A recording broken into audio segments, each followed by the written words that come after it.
Oke, berikutnya adalah dimensi. Dimensi pengukuran kinerja. Dimensi pengukuran kinerja ini itu bisa digunakan tergantung kepada aspek-aspek ini ya. Jadi harus bergantung lagi kepada kompetensi yang ada atau dimiliki oleh individu-individu. Jadi kalau kompetensinya itu memang bagus ya bisa diukur kinerjanya dari situ gitu ya. Bisa bergantung kepada kompetensinya. Lalu juga dari kualitas dan kuantitas produk yang dihasilkan gitu. Jadi kinerja hasil sama kinerja organisasi atau kinerja prosesnya. Nah, kemudian juga pengukuran kinerja itu juga dilihat juga cara pengukurannya ya, caranya, metodenya gitu. Dan juga karakteristik organisasi. Mereka bergerak di bidang apa nih perusahaannya? Di bidang produksi atau pabrikan atau pelayanan misalkan, atau dia lembaga atau birokrasi pemerintah. Nah, itu juga akan menjadi berbeda gitu dimensi pengukuran kinerjanya. Oke. Nah, ini faktor-faktor yang memengaruhi kinerja karyawan tadi udah sama seperti yang ini ya. Nah, ini sebenarnya tadi nyambung ke sini gitu ya. Jadi ini lebih secara dilihat diambil dari tiga besar tadi. Nah, itu bisa dijabarkan secara umum faktor-faktornya itu dari diri sendiri ya, faktor personal itu berkaitan dengan pengetahuan, kompetensi, dan juga tadi secara psikologisnya. Lalu dari sisi perusahaan itu ada faktor kepemimpinan, dari faktor kelompok itu tim kerjanya gitu ya. Nah, dari organisasi itu juga ada faktor-faktor sistem kerja, fasilitas, infrastruktur ya, prosesnya gitu ya. Dan juga dari kontekstual atau situasional, yaitu perubahan-perubahan yang terjadi baik dari internal maupun dari eksternal. Oke, nah ini katanya si Kate Davis, faktor-faktor yang memengaruhi pencapaian kinerja itu ada dua yang penting di situ. Kalau menurut dari Kate Davis, yaitu dari ability-nya si karyawan atau kemampuan, dan ada faktor motivasi. Si Kate Davis ini dia buat rumusan untuk melihat pencapaian kinerjanya seseorang. Itu dia buat rumusannya, human performance itu adalah rumusnya human performance atau kinerja manusia, kinerja individu. Kinerja individu itu adalah hasil dari ability dikali motivasi, ability dikali motivation. Jadi kemampuan dikali dengan motivasinya gitu. Nah, motivasi sendiri itu rumusnya adalah attitude, sikap atau perilaku dikali dengan situasi. Jadi situasinya apa, dia akan memengaruhi perilakunya bagaimana, seperti itu. Nah, untuk ability-nya itu adalah knowledge dan skill-nya gitu. Jadi perkalian antara knowledge dengan skill itu yang akan menunjukkan bagaimana ability-nya. Nah, ini dari Kate Davis gitu. Jadi dia bikin bahwa kinerja individu itu adalah hasil dari kemampuan dan motivasi, seperti itu rumusnya. Nah, untuk penilaian kinerjanya sekarang bisa kita masuk di sini ya. Untuk penilaian kinerja itu akan mengacu ke sistem yang secara terstruktur untuk bisa menilai ya, bisa memengaruhi sifat yang berkaitan dengan pekerjaan, perilaku, termasuk tingkat kehadiran atau ketidakhadiran gitu ya. Lalu penilaian selain penilaian kinerja, di dalamnya itu juga ada penilaian terhadap prestasi kerja. Ini juga merupakan hasil kerja ya yang menjadi tanggung jawabnya gitu ya. Nah, untuk istilah penilaian kinerja atau evaluasi kinerja itu bisa dilakukan secara bergantian atau secara berbarengan dengan tujuan yang sama. Ya, jadi ada orang istilahnya yang menggunakan performance appraisal atau penilaian kinerja. Ada yang menggunakan evaluasi kinerja. Nah, itu sama aja sebenarnya, istilahnya begitu. Sekarang untuk tujuan penilaian kinerja, boleh dibantu dibacakan oleh Mbak Arsya. Aisyah, Bu. Aisyah. Ya, Aisyah. Tujuan penilaian kinerja yang pertama yaitu meningkatkan saling pengertian antara karyawan tentang persyaratan kerja. Yang kedua, mencatat dan mengakui kerja seorang karyawan sehingga termotivasi untuk berbuat yang lebih baik. Yang ketiga, memberikan peluang kepada karyawan untuk mendiskusikan keinginan dan aspirasinya dan meningkatkan kepedulian terhadap karir atau terhadap pekerjaan yang yang diembannya sekarang. Yang keempat, yaitu mendefinisikan atau merumuskan kembali sasaran masa depan, sehingga karyawan termotivasi untuk berprestasi sesuai dengan potensinya. Yang terakhir, yaitu memeriksa rencana pelaksanaan dan pengembangan yang sesuai dengan kebutuhan pelatih. Jadi kita udah jelas ya di sini dari tujuan penilaian kinerja itu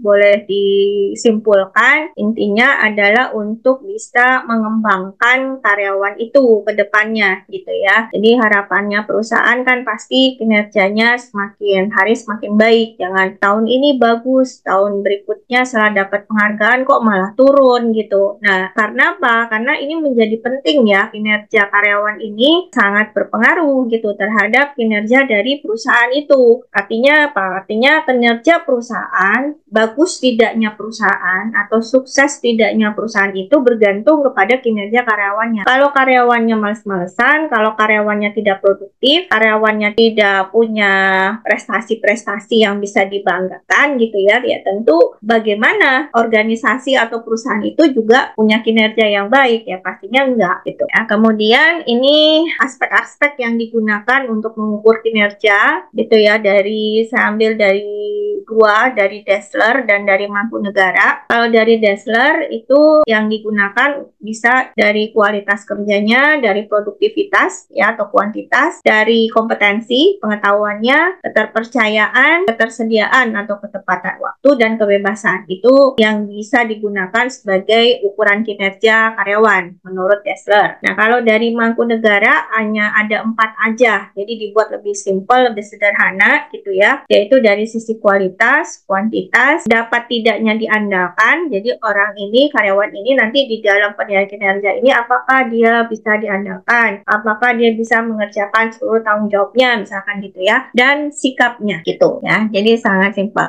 Nah, apakah perusahaan itu harus punya penilaian kinerja yang sama di semua perusahaan? Jawabannya gimana menurut kalian yang ada di sini? Kira-kira sama nggak semuanya? Nggak sama kayak Bu. Indikatornya sama. kan masing-masing. Bergantung kepada Indikatornya Bu. Iya, maksudnya indikator yang digunakan oleh perusahaan di dalam penilaian kinerja itu apakah sama di seluruh perusahaan, di semua perusahaan? Beda sih Bu kalau menurut saya. Beda, ya setuju beda. Beda bergantung kepada apa kalau gitu, kalau bedanya? Tergantung dari perusahaan apa itu, manufaktur, atau jasa, atau yang lain kayak gitu atau. Nah, betul. Jadi banyak faktor ya yang bisa membedakan antara satu perusahaan dengan perusahaan lain di dalam penilaian kinerjanya. Tetapi secara umum tadi kita udah sampaikan ya, sudah kita tahu gitu secara umum aspek-aspek apa yang dipakai untuk ukuran kinerja itu udah tahu ya. Ya biasanya gitu kan dari sisi kualitasnya, produktivitasnya atau kuantitasnya gitu ya. Lalu ada yang dari dinilai juga teamworknya gitu misalkan ya. Nah, ini bergantung kepada kebutuhan dari si perusahaan itu sendiri gitu.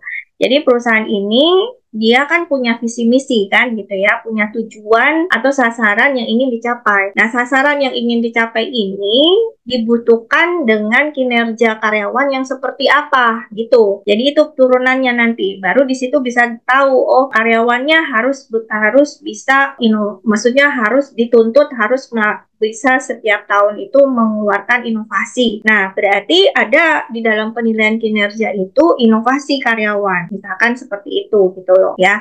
Jadi bukan cuma dari kualitasnya aja atau kuantitasnya, tapi juga ada masuk di dalamnya misalkan inovasinya dia gitu. Dituntut karyawan yang kedisiplinannya sangat tinggi misalkan gitu ya. Berarti di situ ada lagi di dalam penilaian kinerjanya poin di mana kedisiplinan seperti itu gitu.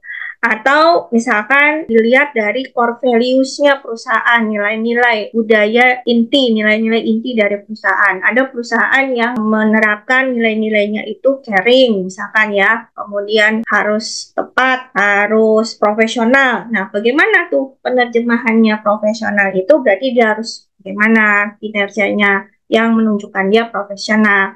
Bagaimana yang dia harus tepat, berarti dia harus melakukan analisis dengan tepat atau tidak, misalkan gitu ya. Nah, itu bergantung lagi kepada bagaimana perusahaan itu mendeskripsikan tujuan atau visi misinya ke dalam tadi kinerja karyawannya ya. Nah, ini ada alasan untuk menilai kinerja ya menurut Dassler tahun 86. Boleh dibantu Pak Heri Cahyono? Baik, Bu. Alasan untuk menilai kinerja satu memberikan informasi tentang dapat dilakukannya promosi dan penetapan gaji. Dua, memberi satu peluang bagi seseorang dan bawahannya untuk meninjau perilaku yang berhubungan dengan kerja bawahan. Tiga, penilaian memberikan satu peluang yang baik untuk meninjau rencana karir orang dilihat dari kekuatan dan kelemahan yang diperlihatkannya. Ya, nah ini beberapa alasan ya kenapa penilaian kinerja itu dilakukan gitu ya. Intinya ya pasti untuk ada satu kesempatan lah gitu ya buat karyawan itu dia lebih berkembang lagi gitu. Nah, untuk dasarnya perusahaan melakukan penilaian kinerja, ya di sini bisa digunakan dengan penilaian kinerja dari yang masa lalu, gitu ya. Itu yang digunakan sebagai patokan, kemudian bagaimana perubahannya di masa yang akan datang. Itu bisa dilakukan seperti itu, gitu. Nah, kemudian di sini juga para manajer atau para pimpinan atasannya masing-masing karyawan ini, dia juga memerlukan bantuan alat gitu ya, untuk bisa membantu memperbaiki kinerjanya gitu. Jadi harus ada toolsnya juga yang disiapkan. Jadi misalkan bagaimana membuat perencanaan pekerjaan ya, jadi bisa bagaimana harus kemampuan atau kompetensi karyawannya dikembangkan, berarti harus ada pelatihan-pelatihan yang diberikan gitu ya, dan bagaimana bisa memperkuat kualitas hubungan antara atasan dengan bawahan. Ya, jangan sampai atasannya itu berat sebelah, memihak salah satu, misalkan gitu ya. Nah, itu juga menjadi dasar ya untuk bisa melakukan penilaian kinerja.